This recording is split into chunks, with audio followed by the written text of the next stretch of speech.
हिमाचल प्रदेश के घने जंगलों के भीतर बसे पंकुट के छोटे से एकांत गांव में छाया के माध्यम से एक डरावनी कहानी फुसफुसाई। ग्रामीणों ने दबे स्वर में भेड़िया के बारे में बात की, एक प्राणी जो जंगल के बीच में छिपा हुआ था और सही समय आने का इंतजार कर रहा था। एक तूफानी रात, हवा में नम धरती की गंध और मंडराता खतरा। साहसी दोस्तों के एक समूह ने निषिद्ध जंगलों में कैंपिंग यात्रा पर निकलने का फैसला किया।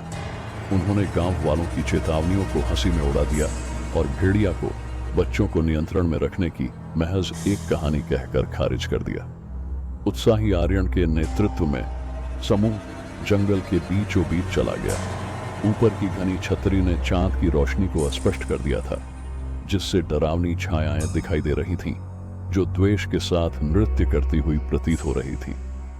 जैसे ही उन्होंने शिविर स्थापित किया, दूर तक अदृश्य प्राणियों की चीखें पेड़ों के बीच से गूंजने लगी, जिससे उनकी रीढ़ में कंपकंपी दौड़ गई। जैसे ही आग भड़की और दोस्तों ने भूत की कहानियों का आदान प्रदान किया, कैंप साइट पर एक अजीब सी सनसनी फैल गई। अदृश्य आंखें अंधेरे से देखती हुई प्रतीत हो रही थी और हवा फुसफुसा रही थी, जो प्राचीन शापों और निषिद्ध अनुष्ठानों की बात कर रही थी। जैसे जैसे रात बढ़ती गई, समूह को एक अस्थिर उपस्थिति का एहसास होने लगा।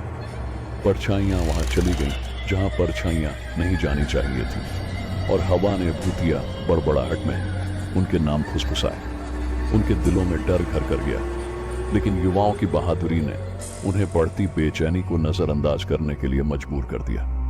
रात के अंधेरे में आर्यन अपने तंबू के बाहर कदमों की आवाज सुनकर जाग गया। उसने अंधेरे में झांक कर देखा, लेकिन वहां कुछ भी नजर नहीं आया। उसे यकीन हो गया कि यह सिर्फ उसकी कल्पना थी। उसने इसे दूर कर दिया और वापस सोने की कोशिश करने लगा। अगली सुबह समूह जाग गया और उन्हें अपने शिविर स्थल के चारों ओर गंदगी में अजीब प्रतीक बने हुए मिले। जब उन्हें एहसास हुआ कि वे निशान गांव की किंवदंतियों में वर्णित निशानों से मिलते जुलते हैं, तो वे घबरा गए। हवा भय से भारी हो गई, क्योंकि वे अपने सामान को तेजी से पैक कर रहे थे।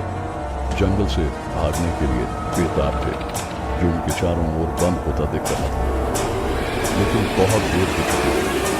भेड़िया, जो स्वप्न का प्राणी, छाया से उभरा। रसातल के समान काले बालों के साथ दो पैरों पर खड़ा, इसकी आंखें एक अलौकिक लाल रंग की चमक बिखेर रही थीं। एक कंठस्थ गुर्राहट ने हवा में भर दिया, जिससे उनकी नसों में खून जमा हो गया। जैसे ही दोस्त डर के मारे जंगल में लड़खड़ाने लगे, भेड़िया ने अथक दृढ़ संकल्प के साथ उनका पीछा किया। एक एक करके समूह ने उस दुष्ट प्राणी के आगे घुटने टेक दिए, जब तक कि केवल आर्यन ही नहीं बचे।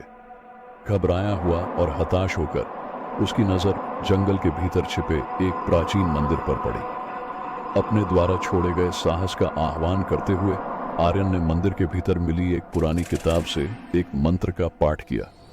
एक चकाचौंध रोशनी ने उसे घेर लिया और भेड़िया ने अंधेरे में बिखरते हुए एक पीड़ा भरी चीख निकाली। आर्यन जंगल से बाहर आया। उसके कपड़े फटे हुए थे और उसका मन हमेशा के लिए उस भयावहता से आहत हो गया जो उसने देखी थी। पंकोट गांव पीढ़ियों तक अपनी कहानी सुनाता रहेगा।